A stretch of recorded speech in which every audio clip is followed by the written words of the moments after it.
सी news Bharat में आप सभी का स्वागत है। मैं हूं आपके साथ ऋचा सिंह। वक्त हो चुका है न्यूज बुलेटिन का। बुलेटिन में खबर बैतूल से है, जहां ज्ञात कारणों से बेकरी में लगी आग, 10 लाख से अधिक का हुआ नुकसान। आगे खबर झांसी से है, जहां इंडो नेपाल अंतर्राष्ट्रीय चैंपियनशिप में झांसी के उवैस हुसैन खान ने गोल्ड मेडल जीतकर शहर का नाम किया रोशन। साथ ही अगली खबर झारखंड से है, जहां खदान की मिट्टी धंसने से 2 व्यक्तियों की हुई मौत। और भी तमाम खबरों पर आइए विस्तार से करते हैं चर्चा। ब्लॉक मुख्यालय पर स्थित दिलबहार बेकरी पर रविवार की सुबह ज्ञात कारणों से आग लग जाने से करीब 10 लाख से अधिक का नुकसान बताया जा रहा है। प्राप्त जानकारी के अनुसार नगर के पुराने बस स्टैंड पर स्थित बेकरी की दुकान पर रविवार की सुबह करीब 5:30 बजे अज्ञात कारणों से आग लग जाने के कारण दुकान में रखा सभी सामान जलकर राख हो गया, जिसकी सूचना दुकान के मालिक सुनील गुप्ता द्वारा पुलिस थाना और नगर परिषद को दी गई। नगर परिषद का टैंकर नगर परिषद से दुकान तक, जो कि 100 मीटर की दूरी पर है, पहुंचने में करीब 1 घंटे लग गए, जिसके कारण आग ने विकराल रूप ले लिया था, जिससे कि बेकरी के अंदर रखा हुआ पूरा माल जलकर राख हो गया। बताया जा रहा है कि बेकरी में करीब 6 फ्रिज रखे हुए थे, जिनकी कीमत करीब 6 लाख बताई जा रही है।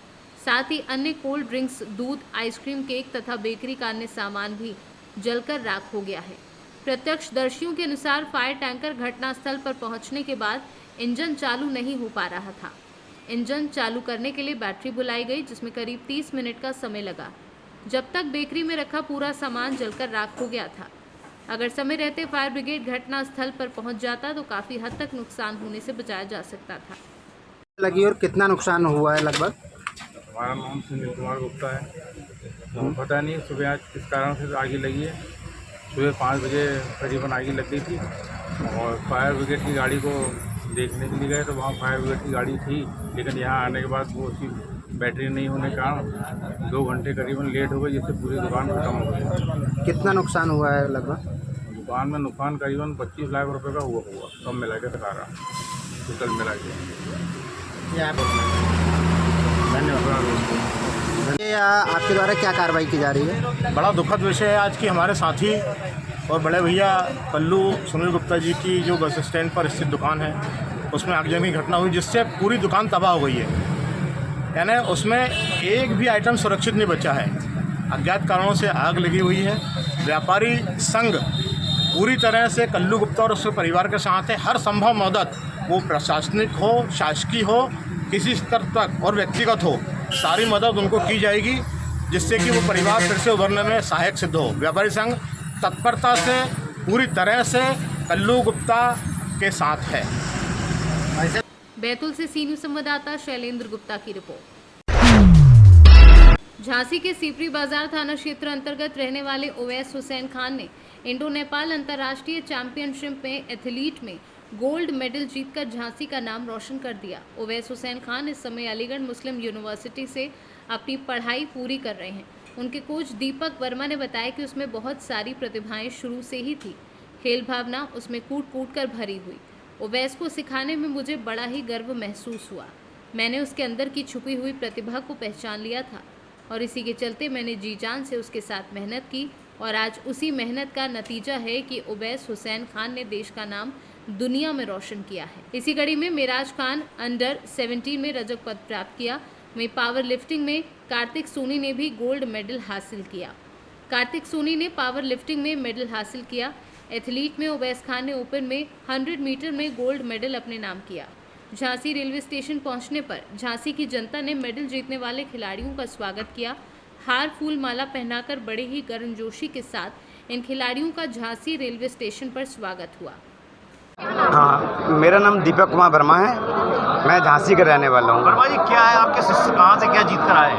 ये हमारे साथ जो प्लेयर झांसी से गए थे, यानी कि जो भारत से गए थे, उसमें हमारे झांसी के 4 खिलाड़ी गए हुए थे, जिसमें कि एक पावर लिफ्टिंग से ये आदर्श साहू जी हैं और 3 हमारे एथलेट्स से, एक अंडर 19 में Kartik Soni, under 17 Mahraj Khan and open Uvais Hussain. इन्होंने 3 गोल्ड मेडल आए हैं और 1 सिल्वर आया है। और पूरे भारत में जो 16 ऑफिशियल कोचेस गए थे, उसमें हमें बेस्ट कोच का अवार्ड मिला हुआ है। किनको आपने सम्मानित किया? दद्दा ध्यानचंद की इस तपो माटी में एक बार फिर हमारे युवा खिलाड़ियों ने नाम गौरवान्वित किया है। नेपाल के अंदर जो अंतर्राष्ट्रीय दौड़ प्रतियोगिता थी, जिसमें नेपाल, जापान, भूटान और हिंदुस्तान के धावक थे, वहाँ पर इन्होंने गोल्ड मेडल जीता। और सबसे बड़ी बात यह है कि ये वो बच्चे हैं, चाहे तालबेट में जन्मे हुए सोनी हो, चाहे हमारे साहू जी हो जो हमारे कोच हैं, उन्होंने अपना पूरा जीवन खेल के लिए समर्पित कर दिया। आज एक बहुत गौरव का दिन है कि इन्होंने झांसी में वापस आकर अपनी मातृभूमि को स्पर्श किया। और हम लोगों का एक ही लक्ष्य है कि ये खिलाड़ी किसी भी अभाव में रुके नहीं। इनको जो भी सहयोग की आवश्यकता होगी, हम चाहते हैं कि ये ओलंपिक में पहुँचें और ओलंपिक में पहुंचकर जिस तरह दद्दा ध्यानचंद जब हॉकी के झांसी से कैमरा पर्सन प्रभात साहनी के साथ राजीव सक्सेना की रिपोर्ट। साहिबगंज जिले के रांगा थाना क्षेत्र चपाड़े पहाड़ कृष्णा शाह के पत्थर खदान से बीते दिन शुक्रवार की रात्रि में खदान से मिट्टी धंसने के क्रम में 2 व्यक्ति की मौत हो गई।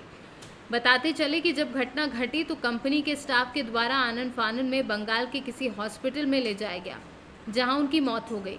इधर घटना की गुप्त सूचना मिलते ही रांगा थाना प्रभारी अमन कुमार अपने दल बल के साथ बंगाल की ओर निकल गए और एक व्यक्ति की लाश को बड़ी कुशलता और सूझबूझ और बड़ी सफलता पूर्वक से लाश को अपनी कस्टडी में लेकर अपने थाने पहुंचे और पहुंचकर शव को पोस्टमार्टम के लिए भेज दिया।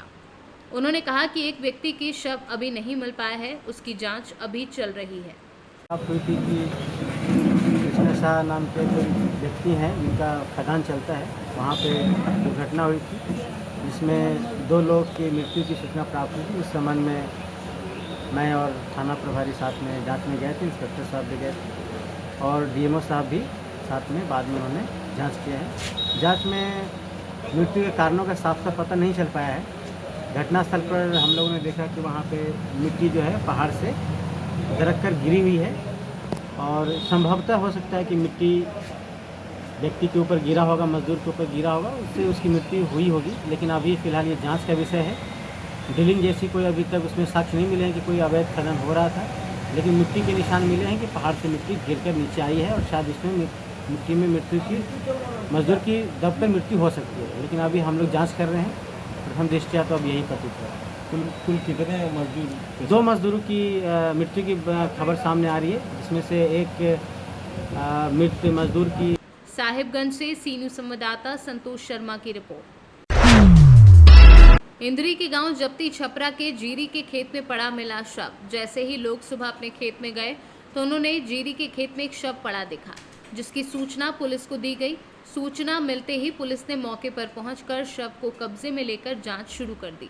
मौके पर पहुंची एफएसएल की टीम ने साक्ष्य जुटाए। मृतक की पहचान 55 वर्षीय अरसद निवासी जप्ती छपरा के रूप में हुई। पुलिस के अनुसार अरशद पर किसी जंगली जानवर के द्वारा हमला किया गया और उसके सारे शरीर पर पंजे के निशान मिले हैं, जिसकी वजह से अरशद की मौत हुई है।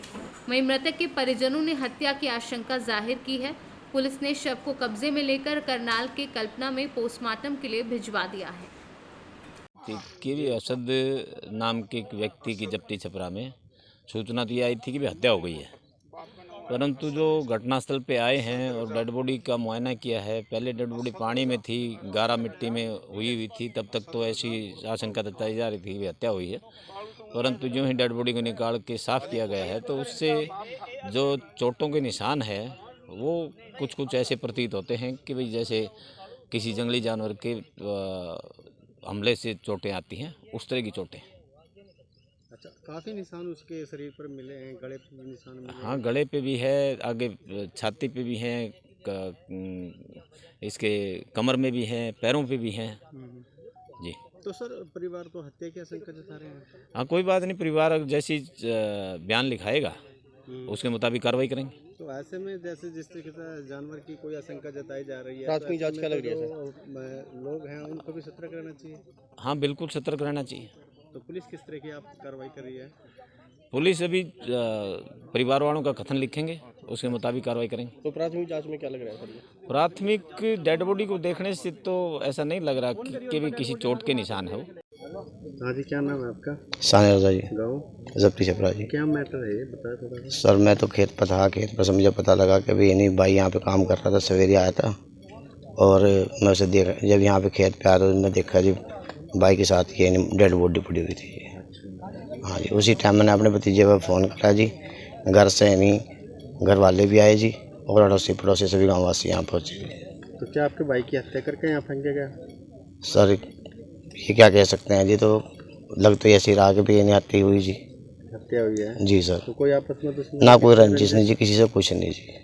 अच्छा, आपका सगा भाई था ये? जी, ज्वाइंट फैमिली है जी, हम 5 भाई हैं जी। अच्छा अच्छा, ये यहाँ अपना खेत में आए थे? जी अपना खेत है जी सर, ये इनका खुद खेत है जी। सुबह घर से किस टाइम निकले थे ये? तकरीबन जो मतलब लोगों ने बताया जी, मैं तो खेत पर था दूसरे पर जी, 6 साढ़े 6 7 बजे के बीच के वारदात है जी। तो जैसे यहाँ पुलिस पहुंची तो पुलिस क्या कार्रवाई कर रही है, क्या कह रही है? सर पुलिस ने आकर मौका देखा जी, मौका देखने के बाद जी और अभी जो अपने इंचार्ज साहब हैं उन्होंने बॉडी के पास जाकर इन्हीं मुआयना किया तो वो कह रहे भी इन्हें गोली लगी हुई है जी।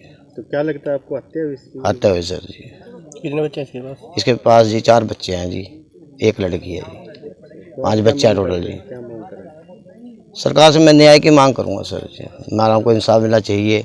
और सर मेरी साथ नहीं जी, आज मेरे सारे गाँव वासी भी हैं यहाँ और सारे मेरे भाई भी हैं, सभी अपने खेतों में देखो रात दिन, ये कोई फार्मर का कोई टाइम नहीं होता जी, 12 बजे चल जाए रात के जी 11 बजे। करनाल से सी न्यूज़ संवाददाता बिंदर शर्मा की रिपोर्ट। पटना शहर के ब्लॉक चौराहे के पास एक तेज रफ्तार शासकीय स्कॉर्पियो वाहन अनियंत्रित होकर डिवाइडर से जा टकराई। हालांकि घटना में कोई हताहत नहीं हुआ, लेकिन दर्जनों से राहगीर घटना में बाल बाल बचे। वहीं घटना के बाद वाहन चालक और उसमें बैठे जल निगम के अधिकारी मौके से फरार हो गए। पन्ना में देखा जा रहा है कि अधिकारी हो या उनकी पत्नियां, बच्चे अपने निजी कार्यों में शासकीय वाहन का उपयोग करते देखे जाते हैं। स्कूल बच्चों को लाने ले जाने में और शॉपिंग करने में। लॉग बुकों में टूर दर्शाया जाता है, जबकि पन्ना जिले में अधिकारी जिन्हें शासकीय वाहन की पात्रता है, लेकिन ऐसे भी अनेकों अधिकारी हैं जिनके स्वयं का वाहन है, वे निजी वाहनों का उपयोग करते हैं। यातायात और आरटीओ विभाग तेज रफ्तार और अनाधिकृत से हूटर लगाए ऐसे लोगों पर कार्यवाही करने में लापरवाही बरत रहे हैं।